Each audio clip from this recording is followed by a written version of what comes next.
Assalamualaikum warahmatullahi wabarakatuh. Di sini saya akan menjelaskan tentang merancang dan mengelola saluran pemasaran terpadu dan mengelola retail, perdagangan besar, dan logistik. Sebelum ke materi, saya akan memperkenalkan dari kelompok saya. Yang pertama, ada Nina Rusdiani, NPM 142. Yang kedua, ada saya sendiri, Fira Maiswari, NPM 269.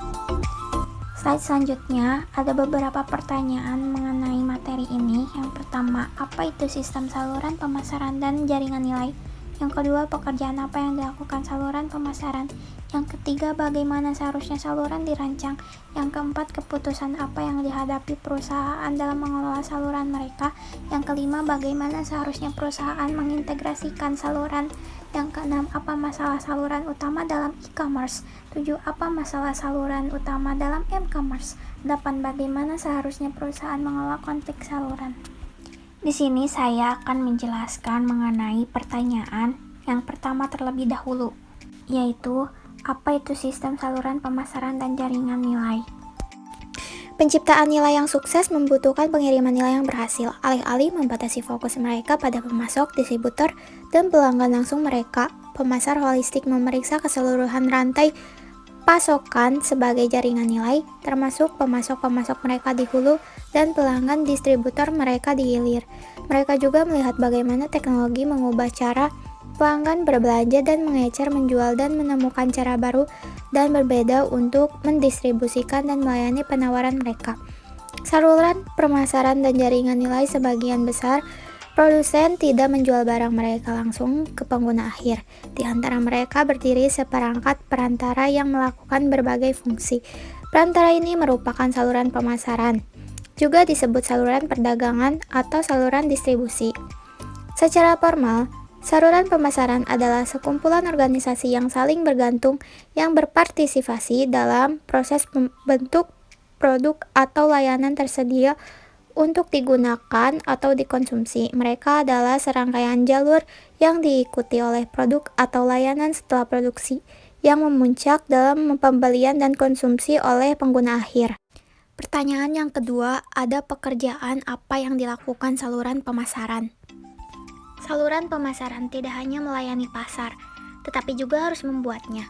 Saluran yang dipilih mempengaruhi semua keputusan pemasaran lainnya.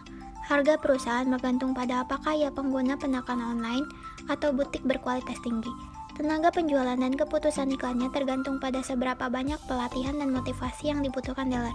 Selain itu, keputusan saluran mencakup komitmen jangka panjang dengan perusahaan lain serta seperangkat kebijakan dan prosedur. Pilihan saluran itu sendiri bergantung pada strategi pemasaran perusahaan sehubung dengan segmentasi, penargetan, dan penentuan posisi. Pemasar holistik memastikan bahwa keputusan pemasar di semua bidang yang berbeda ini dibuat untuk memaksimalkan nilai secara keseluruhan. Pertanyaan yang ketiga, bagaimana seharusnya saluran dirancang?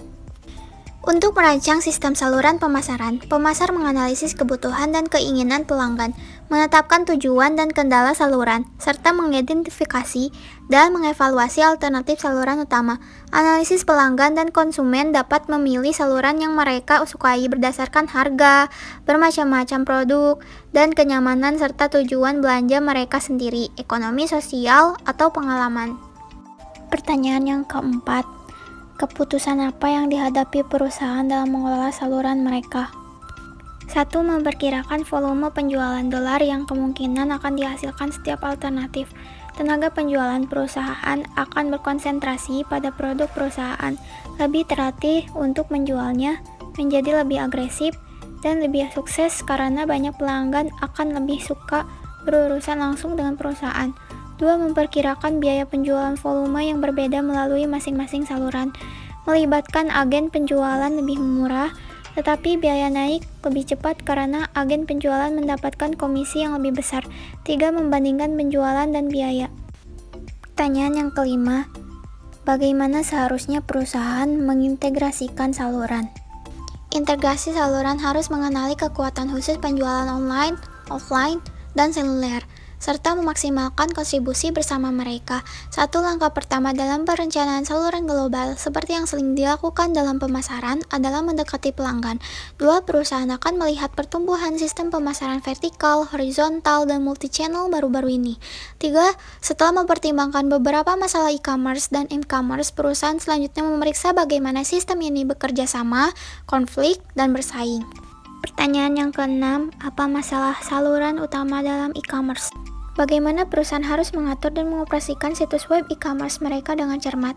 Layanan pelanggan sangat penting. Pembeli online dapat memilih item untuk dibeli tetapi gagal menyelesaikan transaksi. 7. Apa masalah saluran utama dalam m-commerce? Bagaimana perusahaan harus mengatur dan mengoperasikan situs web e-commerce mereka dengan cermat? Layanan pelanggan sangat penting. Pembeli online dapat memilih item untuk dibeli tetapi gagal menyelesaikan transaksi. Dan juga, sejumlah perusahaan m-commerce menghilangkan iklan untuk memungkinkan konsumen melakukan pembelian dengan klik sesedikit mungkin. Terakhir, bagaimana seharusnya perusahaan mengelola konflik saluran? Strategi untuk mengelola konflik saluran. 1. Pembenaran strategis. 2. Tujuan superordinat. Tujuan saluran superordinat, anggota dapat mencapai kesepakatan tentang tujuan fundamental atau superordinat yang mereka cari bersama. Apakah itu untuk bertahan hidup, pangsa pasar, kualitas tinggi, atau kepuasan pelanggan? Mereka biasanya melakukan yang terbaik ketika saluran menghadapi ancaman dari luar, seperti saluran persaingan yang lebih efisien, undang-undang yang merugikan, atau perubahan keinginan konsumen. 3. Pertukaran karyawan, bertukar orang antara 2 atau lebih level saluran. 4. Keanggotaan bersama kooptasi, mediasi, diplomasi, dan arbitrasi. Kooptasi adalah upaya untuk memenangkan atau mendukung pendapat pemimpin, sedangkan mediasi, diplomasi, dan arbitrasi adalah upaya ketika konflik kronis atau akut. 5. Sumber hukum. Jika tidak ada lagi yang terbukti efektif, mitra saluran dapat memilih untuk mengajukan gugatan. Makasih atas perhatiannya. Maaf jika ada kekurangan dari kelompok kami. Wassalamualaikum warahmatullahi wabarakatuh.